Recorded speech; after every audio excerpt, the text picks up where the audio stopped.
салом, хабарҳои муҳими радиои озодиро аз рӯзи чоршанбе 2 июл ман Хиромон ба Қозода тақдим мекунам. вакилони дифои Александр Содиқов, донишманди боздоштшудаи муттаҳам ба ҷосусӣ, мегӯянд ки иҷозаи мулоқот бо зерҳимояи худро пайдо карданд. ба иттилои Абдулқаюм Юсуфов, яке аз вакилон, қарор аст фардо мулоқоти ӯ бо зерҳимояаш баргузор шавад. аз замони содир шудани ҳукми ҳабси муваққатии донишманд танҳо як вакили дифои давлатӣ ба Содиқов дастрасӣ доштааст. аз набуди иттилоъ дар бораи шароити нигаҳдошт ва ҳам ҳолу аҳволи шавҳари боздоштшудааш ҳамсараш Мушарраф Содиқова ҳам шикоят кард. дар як суҳбати ихтисосӣ бо радиои озодӣ ӯ гуфт баъди як мулоқоти рӯбарӯ дар боздоштгоҳ дигар аз ҷараёни парвандаи шавҳараш хабар надорад.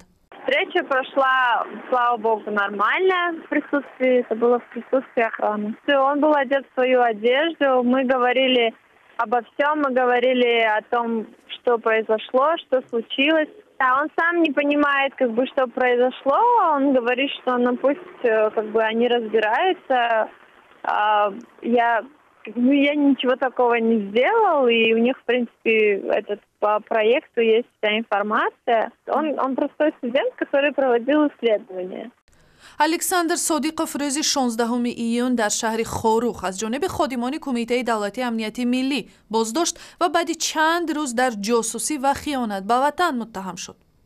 ҳамкорон донишмандони даҳҳо муассисаҳои илмии ҷаҳон озод шудани муҳаққиқи тоҷикро ки барои иҷрои корҳои илмии худ боздошт шуд тақозо доранд. ҷон ҳезершоу, устоди умури байналмилалӣ дар департаменти сиёсии донишгоҳи экстери бритониё ба радиои озодӣ гуфт боздошти Александр Содиқов бо иттиҳоми ҷосусӣ дар Хорух донишмандони тоҷику хориҷиро нигарон кардааст ва шояд дар оянда баъзе аз онҳо таҳқиқоти сиёсиашонро дар Тоҷикистон мутаваққиф кунанд.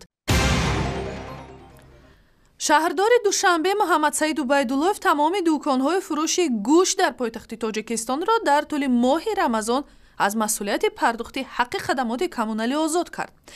дар иваз аз қассобон хостанд ки гӯштро дар ин моҳи шариф арзонтар фурӯшанд. азия плюс мегӯяд ки маблағи хидматҳои коммуналӣ бо шумули пули обу барқи ҳар дӯкон ба ҳисоби миёна 900 сомонии муодили $180 амрикоист ва он дӯконҳое ки аз додани пули хидмати коммуналӣ озод мешаванд гӯштро бо нархи арзон бояд фурӯшанд. ҳама воҳима аги ҳами воҳима рафтааст гӯшт нест гӯшт нест гуфтам мана гӯшт мана гирад ҳар як дӯкон маиқаи гӯшт шудааст ҳама воҳима гӯшт қимат шудааст гуфтам мана зада мондаги мара марҳамат бинед. дар арафаи моҳи барои мусалмонон муқаддаси Рамазон нархи 1 кило гӯшти гов боло рафта аз 33-34 сомонӣ то 38 ва дар бархе дӯконҳо то 40 сомонӣ расидааст. ин мавзӯъ нигаронии муштарионро ба бор овард. дар арафаи рӯзҳои Рамазон хеле нархи қимат шуда. барои ин чизе ки мебинем аҳоли он қадар розӣ нест барои нарху навои баланд ҳама чиз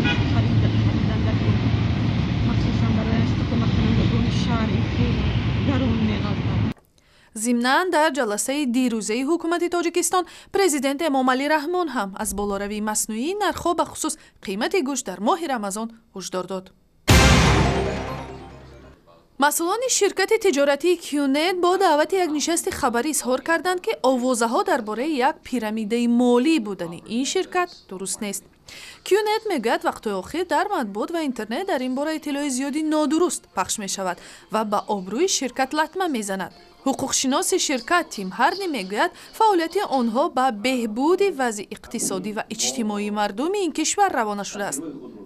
ин дар ҳоле аст ки ахиран дар матбуоти тоҷик матолиби интиқодӣ дар бораи фаъолияти ширкати кӯнет нашр шуда хусусияти кори он ба як модели тақаллуби молӣ шабоҳат дода шуд. дар ҳамин ҳол як муштарии ширкати кӯнет мегӯяд моле ки аз ҷониби ширкат бар ивази пули гарон пешниҳод мешавад ба фурӯш намеравад. Я маслати додам ки дар ягон ҷо $50 намегирамаш. Бина бия хачи фурӯшам. Ина гапа пешакӣ бикун. Ин чи аст ака? Бина чанд пул харидед шумо? Ина мира қати чпиндан мира тедгаста. Ин мана ина. Ина. Ба даже ёра дар иш 900 чанд долларш ва $6000 $60 ма ҳар мира харидагӣ. Барои истифодаи худтон. این چی است؟ یکی برای فروش گرفت. برای نه یه خرید دو فروش من نمیدونم چی معنی داشت. این چی است صفحه؟ پیندند و برای سلامتی آدم رو کسل میبرورده. در گردن کشل میکنه. این اپا هر دوش چند نه؟ اگر در کشل چند پول خریدین اپا جان؟ $1060 همین دو چیزا ما پولی با چند پول روزی که بفروشه نمیدونم. اگر با شرطی که بفروشه ها در کی کارتی هست $50. شما گفتید محصولات میگیره دیگه کسب میفروشه. من فکر کردم که خرید دو فروش. خیلی فهمیدم که آدما رو میره دفتر شخصا میکنه. نو فامیلیتون در گذشته در تاجیکستان فعالیت یک پیرامید عظیم مالی مهر بیزنس برهم و رهبرش پشت پنجره انداخته شد.